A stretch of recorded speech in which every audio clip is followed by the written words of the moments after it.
So in the 70s, there is a gentleman by the name of Jonas Tolle and another one by the name of Piquet Chiamba. So they started experimenting, trying to find a way they could play a style that was typically Zimbabwean. So they started by copying the sounds from the mbira. I'm sure you saw me play the mbira. This instrument is an ancient instrument from Zimbabwe. It's hundreds and hundreds of years old.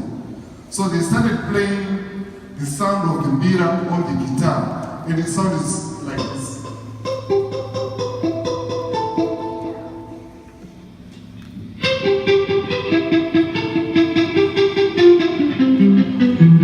Yeah, so I'm going to do one song